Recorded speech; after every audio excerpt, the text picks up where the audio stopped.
Melody, I bet come and give me my tablet.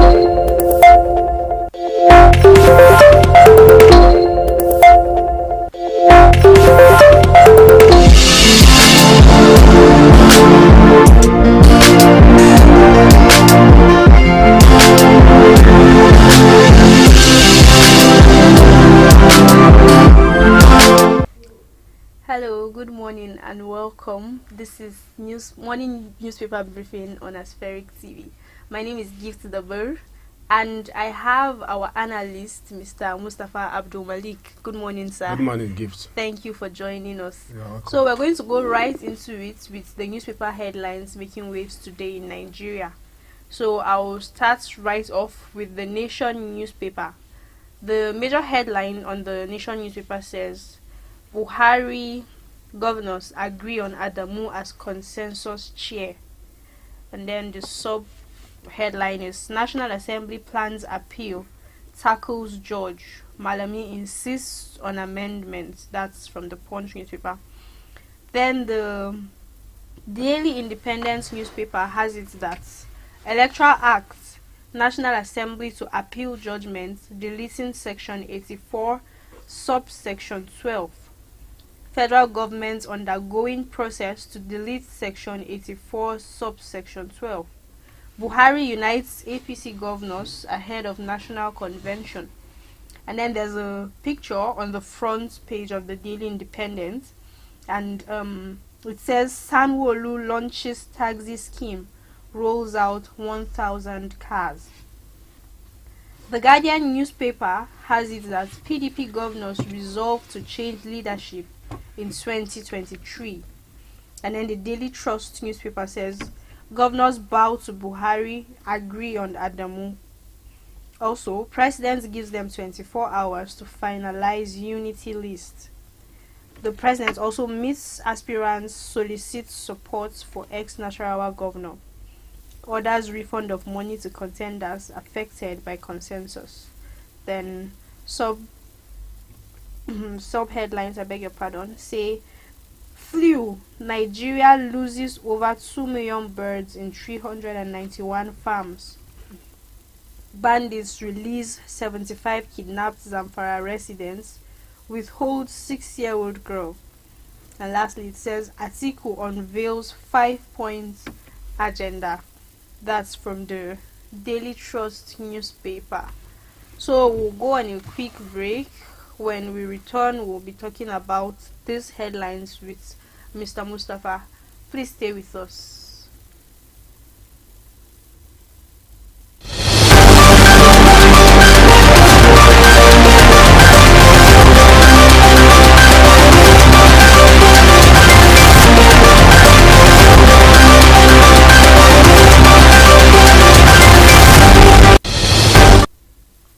Yeah, thanks for staying with us. So, Mr. Mustafa, I think we'll start off with the National Assembly issue about the appeal to delete section 84, subsection 12. Yeah.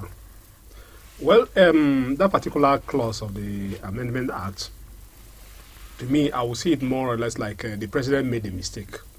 Okay. For assenting to do the entire amendment without resolving the issues regarding the section clause 84, section 12. If he had trashed that out earlier, by now the issues at stake wouldn't have arisen.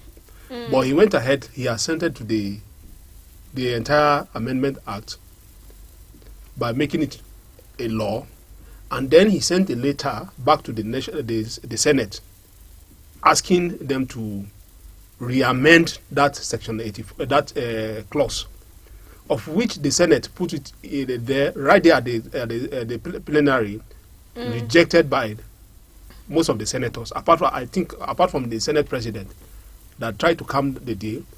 The rest of the senators, both within the APC and other parties, they rejected the amendment. I think the Senate president is actually insisting on the whole amendment process. He insisted on it to be amended, but the other senators are against it. They were against it. They rejected it.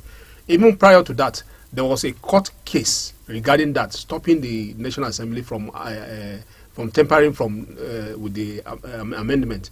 So, but a week after or 2 weeks after, some other groups now approached a court in Umuahia, Federal High Court in Umuahia, and got the judgment that stepped down the Section 84.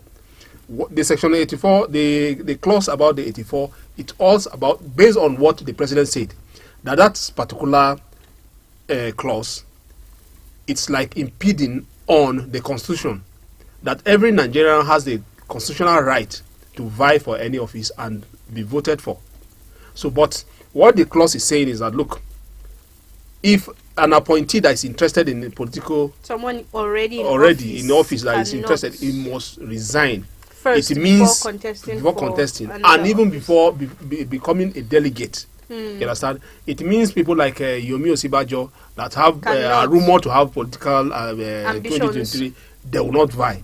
It means people like Fashola, Amechi, they will not vie until except they resign. They resign. So that is what it means. So what the Senate now are saying now that, look, based on the judgment last week by the Federal High Court stepping down the this about tampering with the amendment, what the Senate are now saying that, look, they will appeal the judgment. Okay. So appealing the judgment, it means more dragging feet here and there.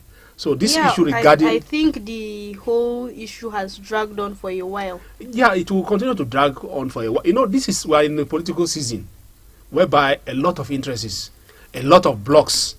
You belong to this camp, you belong to that camp. Even within APC, they have blocks here and there. So you discover that your enemy is my friend. You understand? So what that is what it means. It means that some people from APC, they will team up with PDP to make sure that they frustrate the aspect of amending that particular clause, because so that they would have them resign. Yes. So the other, and you know, one thing with politics is like this. Take for instance like VP Osibajo.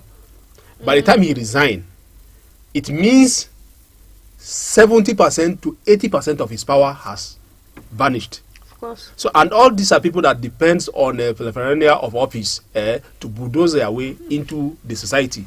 So it means they are losing their power. They are losing that power, that extra power that give them power.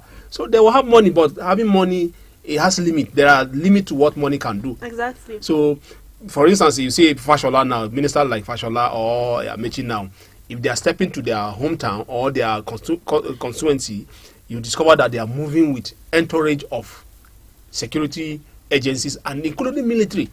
It means when they resign, they won't be able to enjoy that again. Yes, so it's very difficult for them to resign. So I think So you think that's like the major reason why a lot of senators are insisting? You know, this is about selfish interest. Whatever thing that will puncture you to make sure that gift you fail, it will mean elevating me. So, and that is what I will support, and that is what they are doing. Yes. These people are playing dog-eat-dog game here and there. Okay. So, but let's watch and see how it goes. How it goes, yes. And then the whole issue of them Buhari backing Adamu, and then other governors, for the chairman. So yes, for the chairmanship position. A lot has been going on in within APC. Recall that only 2 weeks ago or a week ago, there was this a kind of I see it more like a coup, led by the arrowhead of that coup was Governor Nasir El-Rufai. It was 2 weeks ago. He came out. He said, that, "Look, Governor Malabuni is not coming back as a caretaker chairman." He made that. He stated it that, "Look, this is what he said." Just like a press statement, he held it in after their meeting in the villa. He said it that, "Look, he's not coming back." And shortly after that, I think 2 days after that, the national secretary of the party himself, he now said he resigned. So whether he was compelled to resign, nobody knows. So few days after that again, Governor Buni now traveled to London to see Mr. President. After he saw Mr. President now have to intervene. And Mr. President called all the governors to order to say, look, they should seize their sword and work for the party. So till now, APC Governor Nasir El-Rufai has not made any pronouncement regarding his earlier statement. So it means it's either the power of the president now suppress all dissenting views, and all of them, they are working. I think the president together. is the higher power. So in every party, even like a PDP that stayed in power for 16 years, Buhari is even slow when it comes to that. He allowed some level of internal democracy within the party. So that is why we could see all this. During the time of Obasanjo will call you to the order. He said, look, we are a troublemaker within the PDP, and we will tell you to your face. But to some extent, Buhari has been able to play that gentleman's role within the party. And, he allowed some certain things to degenerate to this level. But eventually he intervened, and his intervention is what is counting now. Governor former Governor Abdullahi Adamu, he was a kind of a late entry into the race. Suddenly we start seeing his posters around in the strategic places in Abuja, and it was rumored that he's enjoying the president's support. Now that at least it's coming out to light now that look, yes, it's truly he's enjoying the president this day. The president has also said he gave them 24 hours to resolve to come out with the to finalize a unity list. See, Gift, we shouldn't shy away from this. When President Goodluck Jonathan said before that, look, the Constitution placed so much enormous power in the office of the president that the presidential system of government we're practicing put so much power in the office of the president. It means that he is only using 30% of that such power as at then.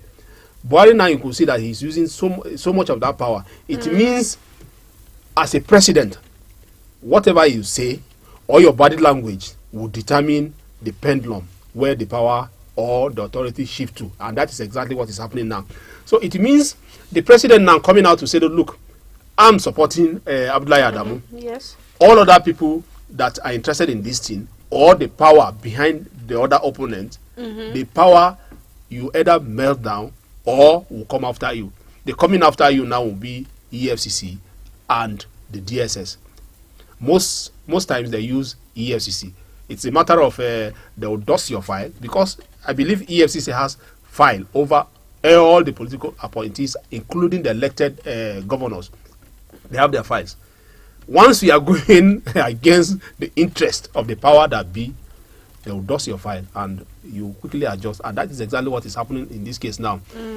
Take, for instance, like somebody like Tanko Almakura, who has been with President Buhari right from when he was in CPC. He came out earlier, spent his money, went around almost all the states to canvass for support from the delegates. But at the end of the day, the president now is coming out to say, look, Alhaji, this thing, you are not to be in this. So, and we're having Governor Abdullahi Adamu. Okay, so are they going to just, some people, they will remain party men. They will remain deciders. They will remain powerful within the party, but they will still be doing anti-party. Yes, but Buhari has ordered for a refund to the other contenders. Do you think that's something that is going to happen? Is it money that is this guy's problem? No, but it could be like a form of compensation. Compensation. Are they going to give them to say, okay, how much did you spend? He will say, okay, I spent 1 billion. No, of course they can't. I feel like the refund is going to be for the form that was bought. Apart from that, again, there are these guys. They are not like we are not operating at that same pedestal with them. They have already crossed the bar. So they are not talking about money alone this time around. They are talking about power. You understand? Money is no longer their problem. Like the 5 pyramid of means. It's no longer money. Is no longer their problem. Power what is power? You understand? So the power now is, I believe that Mr. President has already made his own pronouncement. Say, look, they should harmonize their differences and they should be rewarded. The reward that unity cannot be forced on them. Of course, it can't. They can remain party men and they will still play rebel later on. Rebel the party and give the victory to their opponent. But now when the president said that they should unite, the unity now, it means harmonizing their differences, lobbying to say, okay, you, Al-Makura, you have been a player in this. Let me not put it like shortchanged. For him to step down, said, okay, we are offering you this position. You are coming from North Central. Within North Central, we allocate this to North Central. So you will now produce this. Then he will now determine the persons that he place into those positions. I believe that is how they will reward them. And coming down to some other appointment in the future. So I believe that is the only way they will do it. Okay. So also Atiku unveils 5-point agenda. Well, just yesterday he officially stated when you are his talking about ambition. when you are talking about conceptualizing good policies, it seems as if Atiku has only a diploma, but it seems as if that man has some kind of a team whereby a think tank team whereby they are populated by people within academia.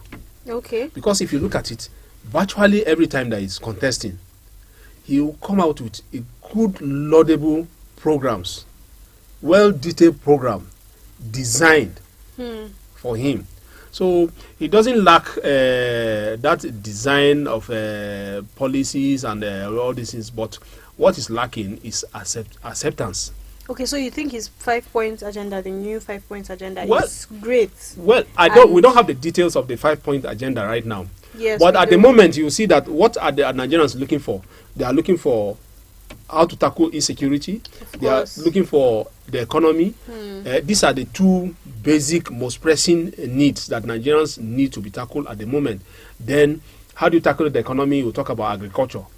How do you tackle agriculture? You talk about finance, that is revenue. How do you tackle all those ones? Then you talk about unemployment. You understand? I believe that we don't have the details of his agenda, the 5-point agenda. But judging from past agenda and the current situation that Nigerians are dealing with right now, I think the most pressing and urgent solution now is whoever is coming out to tackle issue of insecurity. Okay. Then the economy. The economy touches the lives of every Nigerian. So whoever is willing to tackle the most pressing issues is who you think Nigerians will back. Which makes a lot of sense, actually. You see, like in theory is quite different from reality. You understand? When you are talking about in theory, this is what it ought to be. But when it comes to practical, it's a different scenario entirely. There are a lot of forces that will play out. Don't forget that Nigerian political climate is always something that is being influenced by sentiment here and there, religious sentiment, ethnic sentiment here and there. So, at the end of the day, you now see that Nigerians, despite what we are going through, you will see that somebody will come out and say, okay, if you ask me, I will say, look, the current government has failed in terms of insecurity, if you ask me. Yes, there was even a headline you about understand? People if you ask me, I will who tell were you kidnapped in Zamfara kidnapping State. As we are talking now in the southern Kaduna, that is Kaduna South, you discover that over 30 persons were killed, including two military officers. Just within 72 hours. In Niger State, about 20-something were killed. In Zamfara, about 30-something were killed. So we're talking about almost 100 lives were being lost within the space of 72 hours. The numbers keep on increasing. There are some that don't even report. You understand? I think about 2 weeks ago, there was small issues somewhere in the plateau. You understand? These are problems. So if you ask me, I will tell you that, look, the current government has failed in terms of security. So they have not been able to provide that security. But what are we talking about? At the end of the day, you now see the same government coming out to use security as one of the agenda, and Nigerians will still give either Nigerians will willingly give them that listening ear and their mandate again. They'll still come back again. It's like you are reinforcing failure. So you understand? So Atiku's 5-point agenda, we don't know the details about the 5-point agenda. Maybe probably later in the day we'll now get copy of that we'll study it. Then in our subsequent programs, yes, now when we're talking about the aspirant, we'll talk about what are they bringing on to the table. We'll discuss it and analyze it as it were. Okay. Thank you, sir.